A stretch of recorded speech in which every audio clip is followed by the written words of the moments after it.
স্বপ্ন দেখছিলাম যে 200-250 মারছি, ব্র্যান্ড লারার রেকর্ড ভাঙছি। মুরালীধরন, চামিন্দা ভাস, সনৎ জয়সূরিয়া, সাঙ্গাকারা, মাহেলা, আতাপাত্তু সব লিজেন্ডরা ছিলেন ওই টিমে। আমরা joint man of the match হয়েছিলাম, তার পুরস্কারটা আমাকে দিয়ে দিয়েছিল।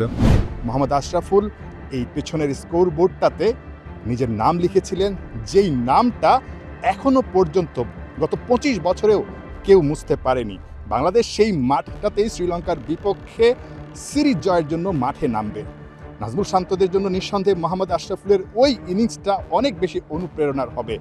সিংহলিজ ক্রিকেট গ্রাউন্ডে দাঁড়িয়ে আছি, একটু কানেক্ট করতে চাই মোহাম্মদ আশরাফুলকে, যিনি এই মুহূর্তে ইংল্যান্ডে আছেন। তার কাছে একটু জানতে চাবো ঠিক এই মাঠে ওই সেঞ্চুরির অভিজ্ঞতাটা বা ওই দিনের আসলে স্মৃতিটা কতটা মধুর ছিল। মোহাম্মদ আশরাফুল, আপনি ইংল্যান্ডে আছেন, এই মুহূর্তে আমার মাধ্যমে হয়তো বা আপনি সেই আপনার প্রিয় ভেন্যুটাকে দেখছেন। মোহাম্মদ আশরাফুল, কেমন লাগছে এবং ওই দিনের কিছু মজার স্মৃতি যদি আমাদের সঙ্গে শেয়ার করেন। থ্যাংক ইউ নায়ন ভাই, আপনার কারণে আসলে আবার ওই স্মৃতিটা মনে পড়লো। 2001 সেপ্টেম্বরে এই মাঠেই আসলে আমার ইয়াংস্টের সেঞ্চুরি করার রেকর্ডটা হয়েছিল। মুরালীধরন, চামিন্দা ভাস, সনৎ জয়সূরিয়া, সাঙ্গাকারা, মাহেলা, আতাপাত্তু সব লিজেন্ডরা ছিলেন ওই টিমে। তো ম্যান অফ দ্য ম্যাচ হওয়ার পরে মুরালীধরন, আমরা joint man of the match হয়েছিলাম, তার পুরস্কারটা আমাকে দিয়ে দিয়েছিল। এবং ডেভ ওয়াটমোর ছিলেন ওই টিমের কোচ। তো সবাই আসলে আলাদাভাবেই, বিশেষ করে যখন ব্যাটিং করছিলাম, সাঙ্গাকারা প্রথম ইনিংসে আমাকে জিজ্ঞাসা করছিল যে তুমি কি টপ স্কোরার হতে চাও কিনা। আমরা 90 রানে অল আউট হয়ে গিয়েছিলাম, আমি 26 করেছিলাম। সেকেন্ড ইনিংসে যখন আমাকে দুর্জয় ভাই পাঠালেন ওনার পজিশনে, নাম্বার 6 পজিশনে, ডে 2-তে আসলে আমি নট আউট ছিলাম 4।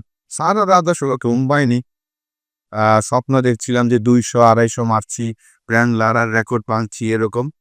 তারপর তো ইতিহাস। মুরালীধরন, যিনি কিনা ওই টেস্ট ম্যাচটায় 10টা উইকেট নিয়েছিলেন, বাংলাদেশকে মোটামুটি ধসিয়ে দিয়েছিলেন, সেই মুরালীধরনও কিন্তু এই মাঠে মোহাম্মদ আশরাফুলের 17 বছরের মোহাম্মদ আশরাফুলের উইকেটটা নিতে পারেননি। নাজমুল হোসেন শান্তরা যখন লম্বা সময় পর এই মাঠে নামছেন টেস্ট ক্রিকেটে, কোন স্ট্র্যাটেজিতে আগানো উচিত? মোহাম্মদ আশরাফুল, আপনার কাছে কি মনে হয় বাংলাদেশ আসলে কোন স্ট্র্যাটেজিতে এই ভেন্যুতে আসলে খেলতে হবে? আপনার কাছে কি মনে হচ্ছে? এই মাঠে আমি মনে করি যে আমরা যেভাবে প্রথম টেস্ট ম্যাচ গলে শেষ করেছি, সেখান থেকে আমাদের প্লেয়ারদের আলাদা একটা কনফিডেন্স দিবে। যেহেতু ফোর্থ ইনিংসে আমরা তাদের 70 রানে 4টা উইকেট নিতে পেরেছিলাম, এবং শান্ত অসাধারণ 2টা ইনিংসে ব্যাটিং করেছেন, এবং মুশফিক ভালো ব্যাটিং করছেন, সাদমাম ভালো ব্যাটিং করেছেন প্রথম সেকেন্ড ইনিংসে। তো ওভারঅল আমার কাছে মনে হয় যে এই টেস্ট ম্যাচও পজিটিভ রেজাল্টই হয়তো বা হবে। আমরা জিততে না পারলেও আমি আশা করবো যে আমরা যেন ড্র দিয়ে ফিনিশ করতে পারি। ব্যাটসম্যানরা যদি ভালো খেলে তাহলে এই ম্যাচে পজিটিভ রেজাল্টই আমি আশা করছি। কলম্বো থেকে মোহাম্মদ আশরাফুলের সঙ্গে ইংল্যান্ডে যুক্ত হয়েছিলাম এবং তিনি জানাচ্ছিলেন আসলে এখানকার মধুর স্মৃতির কথা।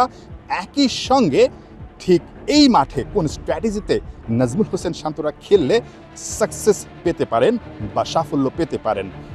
এই মাঠটাতেই মুরালীধরন এবং Mohammad Ashraful man of the ম্যাচের পুরস্কারটা শেয়ার করেছিলেন। নিঃসন্দেহে ওই সুখ স্মৃতিটা এই টেস্টেও ফিরে আসবে, অর্থাৎ ভালো কিছু বাংলাদেশ করবে। আরও একটা ইতিহাস হয়তোবা ঠিক আমার পেছনের যেই স্কোরবোর্ডটা আছে, এই সিংহলিজ স্পোর্টস ক্লাবের যেই স্কোরবোর্ডটা আছে, যেখানে কিনা বাংলাদেশ এর আগে 3টা টেস্ট খেলেছে, 2টোতেই ইনিংস পরাজয় মেনে নিয়েছে, এখানে অন্তত একটা ভালো স্মৃতি লিখতে পারবে। নাহিয়ান বিন জাসিম, 71, কলম্বো, শ্রীলঙ্কা।